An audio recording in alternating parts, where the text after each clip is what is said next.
What a good-looking crowd. First of all, I want to thank the Rotary Club of Fairfield, but in particular President Tara Dacus. The work you've done to bring all of us here is absolutely incredible.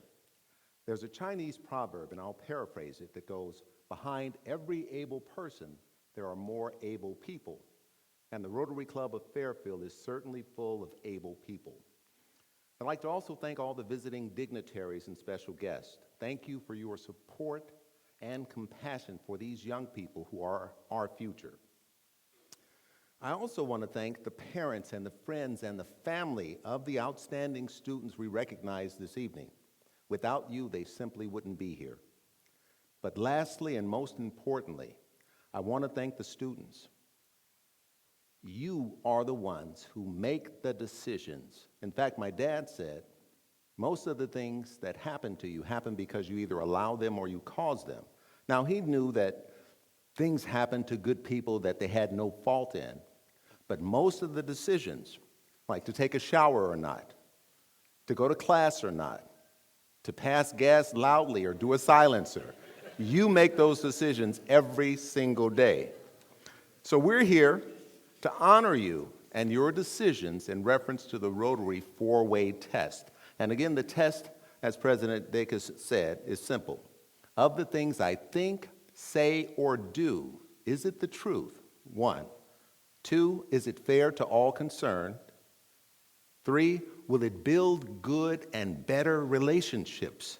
And 4, is it beneficial to all concerned? So for the next 3 hours, I'm just making sure you're with me. For the next few moments, I'm going to share information with you. So that's our background. Now, I'm here to contend that doing good things is actually a selfish act. Let me say that again. Doing good to feel good is a selfish act.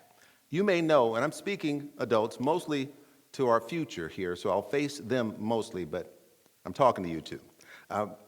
You may know that in your body there are chemicals like dopamine and endorphins that actually can be released if they're triggered by you, and they will make you feel good. Remember when you were a little kid and you ran around and you jumped and you played and you fantasized and you ran and you ran and you ran and you sort of always felt good? Well, without knowing it, you were releasing these feel-good chemicals into your body, and that's why you felt so good as a kid. Well, we can all still do that today. One of the ways you can do it is, of course, run and jump and fantasize. So if we all got up, started running around playing cops and robbers, it would look funny, but after we're done, we'd feel pretty good. Another way to release these good feelings, though, is through mental and emotional activities, like doing something good, being nice, being in love, feeling compassion. The fact is simple. If you do good, you will feel good. And that feeling good is a result of you releasing feel-good chemicals into your system. For example, you ever walk down the street and someone gave you a nice, warm smile, and then you smiled back at them and they looked at you and both of you felt good?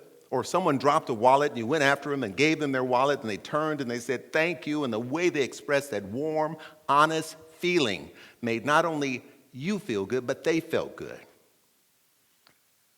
So what we're talking about is this. If you volunteer to help disabled children, if you volunteer to tutor fellow students, if you do something to create a program that helps the homeless, if you visit hospitals and help the elderly and the sick, by doing that, you're going to trigger those feel-good drugs in your system. So if you want to selfishly focus on making yourself feel good, one of the best ways to do it is to do good for others and trigger those feel-good things in your system. Does that make sense? And that's why doing good is a selfish act. So I want you to write this down or put it in your phone or lock it in your mind. Be selfish, do good. But wait, there's more. The added benefit of you doing good is that the world needs the good things you do. So everybody wins when people do good. Show of hands, how many here have a cat or a dog as a pet? And do your pets sometimes get fleas? Oh, this is the one group in the world where their pets don't get fleas.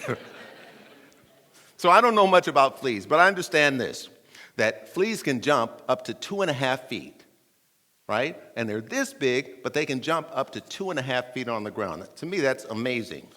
But did you know if you put fleas in a jar and put a lid over that jar, the fleas will jump up against the lid. And they'll jump up against the lid trying to get out. And after a period of time, they will stop jumping up against the lid. And in fact, if you take the lid off the jar, the fleas will stop jumping. They'll stop trying to get out. In fact, the fleas will die in the jar. Why?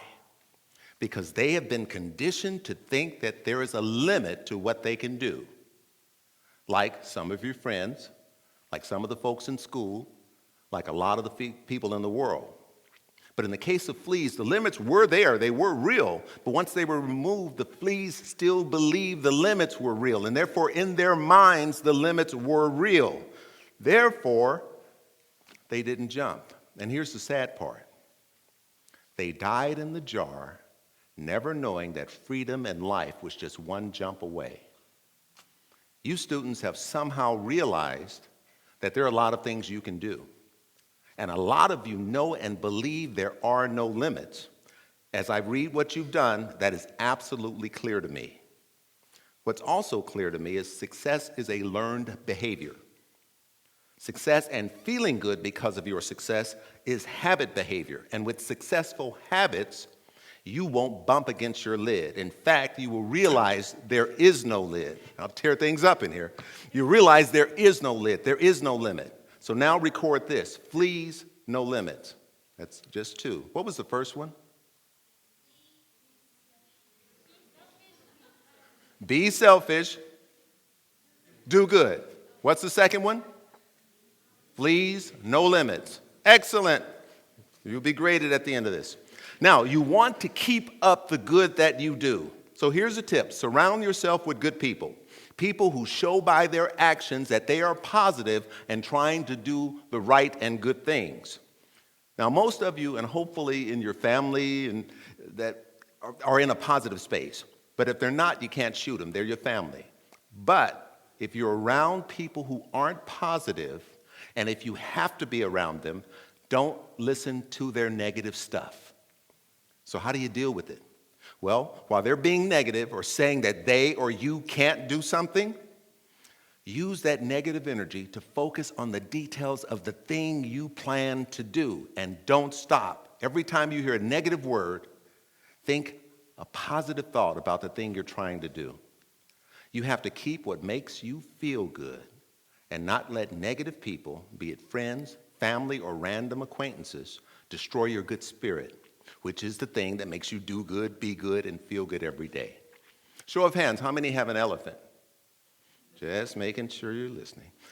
I don't know a lot about elephants, but I know a little more about elephants than I know about fleas. Years ago, I was watching one of the nature programs, right? And they were having a problem with the elephants on this wildlife preserve.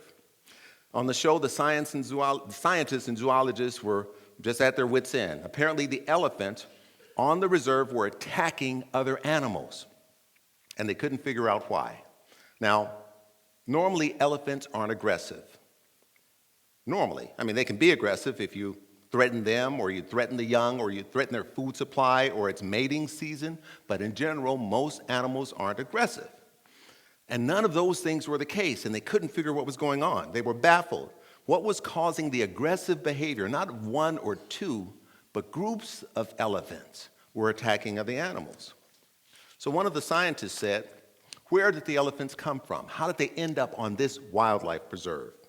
And after a little investigation, they realized that this group of elephants came from another wildlife preserve as a group. And the group was all young male elephants. In other words, they brought only teenagers, right? No mature elephant, male or female, made the journey to the new wildlife preserve. So when these teenagers arrived in the new neighborhood, right, they didn't have an older elephant or an established elephant who knew the ways of elephants, who knew that, hey, we're elephants, we don't just beat up everybody.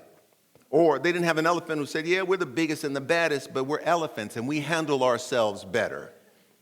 So these teenagers had no one to give them the guidelines and no mature elephant to imitate and learn correctly from. They had no one to teach them how to act. So when one teenage elephant acted up, the others figured it was okay because no one told them to stop. And who could tell them to stop? They're the biggest and the baddest in their neighborhood.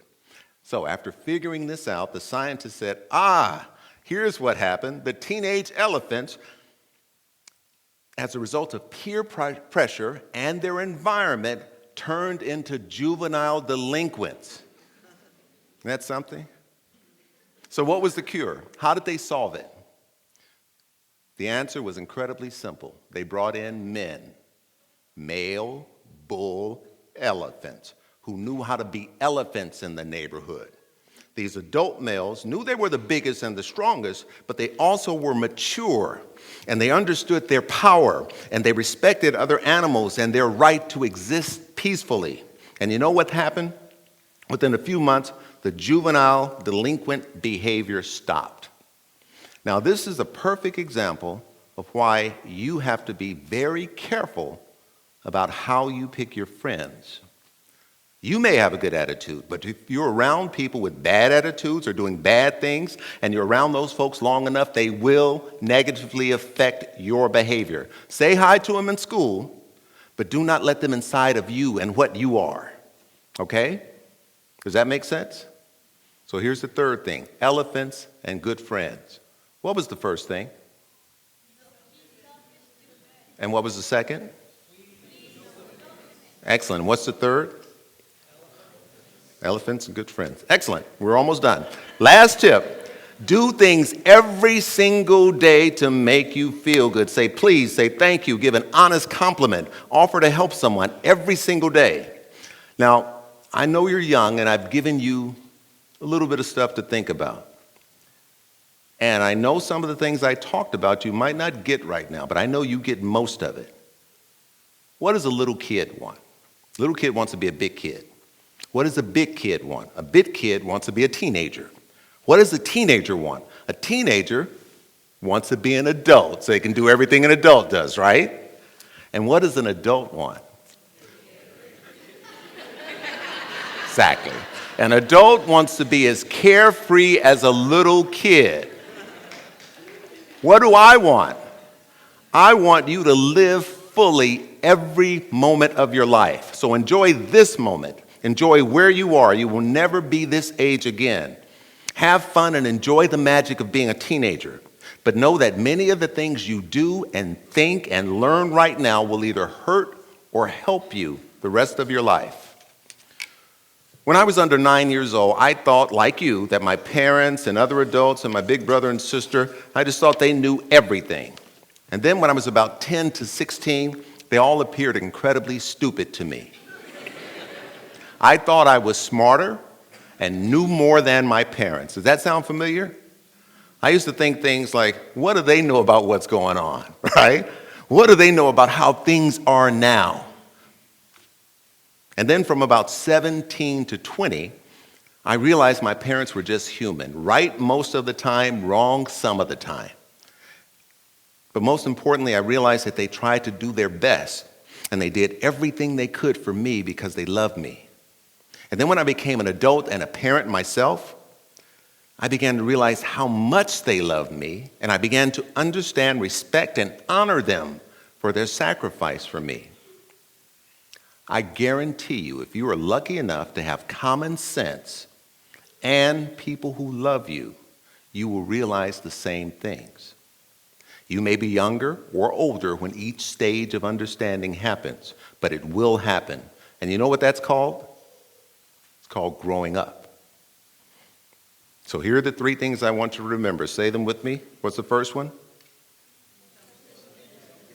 What's the second? And what's the third?